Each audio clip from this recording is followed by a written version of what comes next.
આજે એક સરસ આપણે વિડીયો લઈને આવ્યા છે, બહુ ફાયદાવાળી વાત છે. આ છે કેરી કેસર કાઢી છે. પાકીનો ભાવ છે 90 રૂપિયા કિલો કદાચ બજારમાં, અને આપણે લાયા 45 રૂપિયા કિલો. હવે આપણે ટેકનિકથી, નવી ટેકનોલોજીથી એને પકાવીશ અને પછી એ 45 ના 90 રૂપિયાના ભાવે મળશે. આપણે વેચવાની નથી. ચોમાસામાં ગોટલા ચૂસી ખાવાનું બહુ મજા આવશે. અને રીત બતાવું. આ છે કેસર અને આ છે આબુ. હવે આ બદલાવ. સૌથી પહેલા આવું ઘાસ આવે પરાળ, એને નીચે પાથરી દેવાનું. પછી આમ એક પછી એક કેરી મૂકતા જાઓ. ત્યાર પછી આ બધું મૂકી દેવાનું આમ.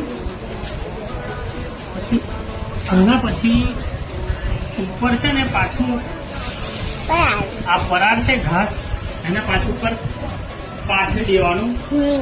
આ જો આ કેવું પાથર છે એવું પાથરી દેવાનું. હા, પછી એની ગરમીથી કેરી પાકી જાય અને મસ્ત સરસ પીળી થઈ જાય. અને ખાવાનું બી મસ્ત લાગે. આપણે કેમિકલ તો પકાવી નહીં, એટલે આવી રીતે બધી પેલા ઈંડા મૂકે એવી રીતે મૂકી દેવાની. ઈંડા કેવું પેલા પણ આપણે એવું ઈંડા તો કઈ ખાતા છે નહીં. આપણે શુદ્ધ શાકાહારી માણસ, એટલે કેરીઓ બેરીઓ ખાવાની. ઈંડા આપણે નથી કહે.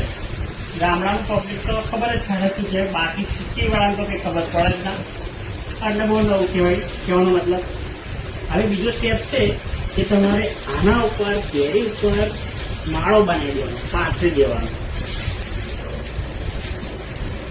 બધા પશુ પક્ષી માળો બનાવેલી રીતે પાથરી દેવાનો, સીધું સિમ્પલ ઢાંકી દેવાનું.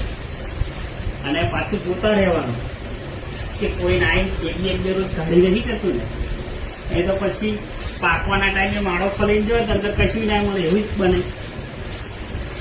હવે આપણે મળીશું બીજા વિડીયોમાં, જ્યારે કેરી આપણી પાકી થાય ત્યારે. બંધ કરી દઈએ.